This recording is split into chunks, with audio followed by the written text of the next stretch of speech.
FRATELLI Tutti, Encyclical letter of Pope Francis, chapter 3 following.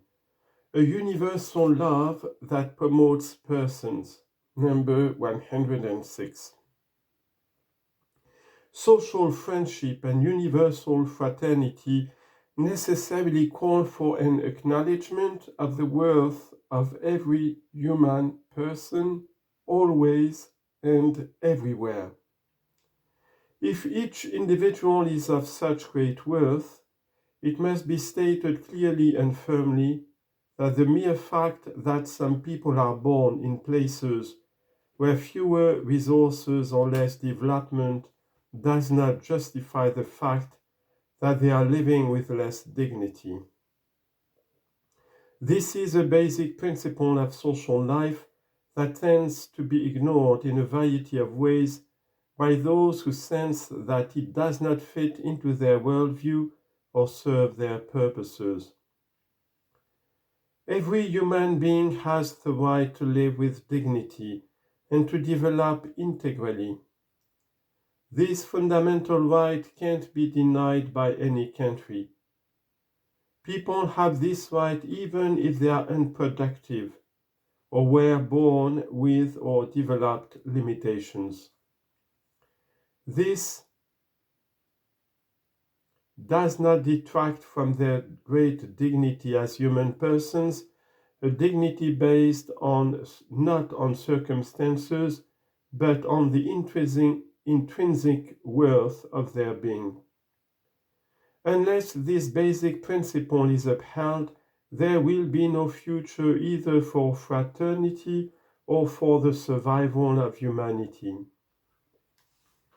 Some societies accept this principle in part.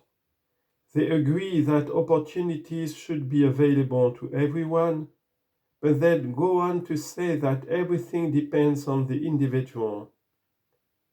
From this skewed perspective, it would be pointless to favor an investment in efforts to help the slow, the weak, or the less talented to find opportunities in life.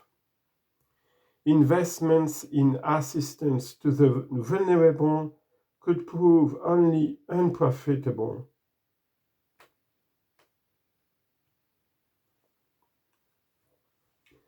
They might make things less efficient. No.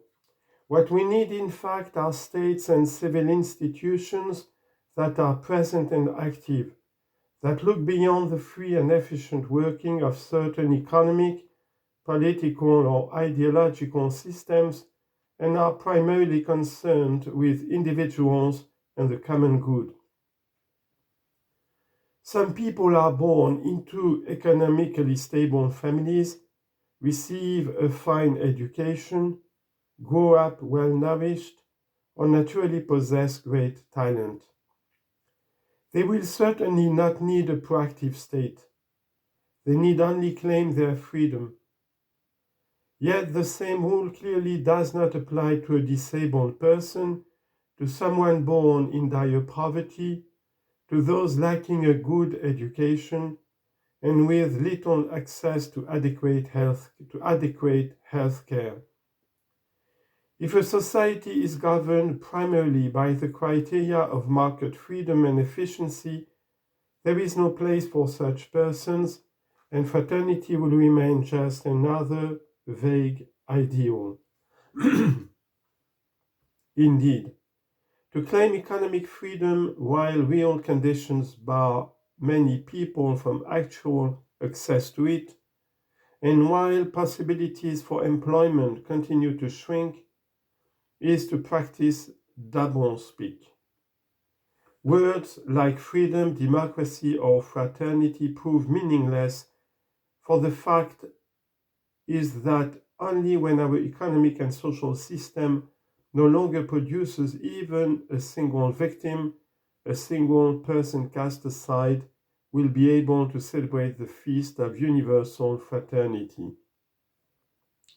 A truly human and fraternal society will be capable of ensuring in an efficient and stable way that each of its members is accompanied at every stage of life.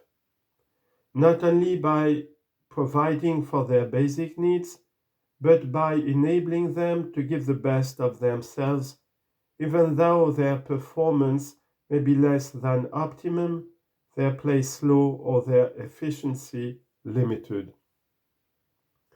The human person, with his or her inalienable rights, is by nature open to relationship. Implanted deep within us is the call to transcend ourselves through an encounter with others. For this reason, care must be taken not to fall into certain errors which can arise from a misunderstanding of the concept of human rights and from its misuse. Today, there is a tendency to claim ever broader individual, I am tempted to say individualistic rights. Underlying this is a conception of the human person as detached from all social and anthropological contexts, as if the person were a monad, increasingly unconcerned with others. Unless the rights of each individual are harmoniously ordered to the greater good, those rights will end up being considered limitless and consequently will become a source of conflicts and violence.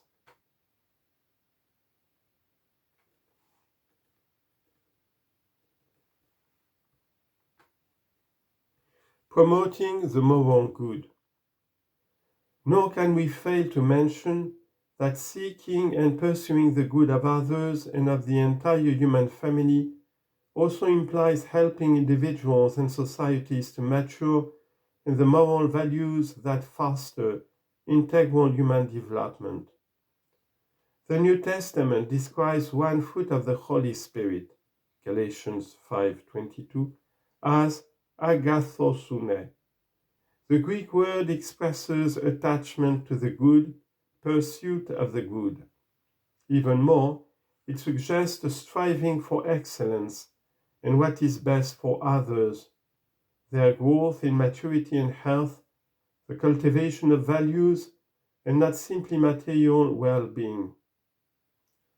A similar expression exists in Latin, benevolentia. This is an attitude that wills the good of others. It bespeaks a yearning for goodness, an inclination towards all that is fine and excellent, a desire to fill the lives of others with what is beautiful, sublime, and edifying. Here, regrettably, I feel bound to reiterate that we have had enough of immorality and the mockery of ethics, goodness, faith, and honesty. It is time to acknowledge that light-hearted superficiality has done us no good. Once the foundations of social life are corroded, what ensues are battles or other conflicting interests. Let us return to promoting the good for ourselves and for the whole human family, and thus advance together towards an authentic and integral growth. Every society needs to ensure that values are passed on, otherwise what is handed down are selfishness, violence, corruption in its various forms, indifference, and ultimately a life closed to transcendence and entrenched in individual interests. The value of solidarity. I would like especially to mention solidarity, which as a moral virtue and social attitude born of personal conversion, calls for commitment on the part of those responsible for education and formation. I think first of family called to primary and vital mission of education. Families are the first place where the values of love and fraternity, togetherness and sharing, concern and care for others are lived out and handed on. They are also the privileged milieu for transmitting the faith beginning with those first simple gestures of devotion which mothers teach their children. Teachers who have the challenging task of training children and youth in schools or other settings should be conscious that their responsibility extends also to the moral, spiritual, and social aspects of life. The values of freedom, mutual respect, and solidarity can be handed on from a tender age. Communicators also have a responsibility for education and formation, especially nowadays when the means of information and communication are so widespread.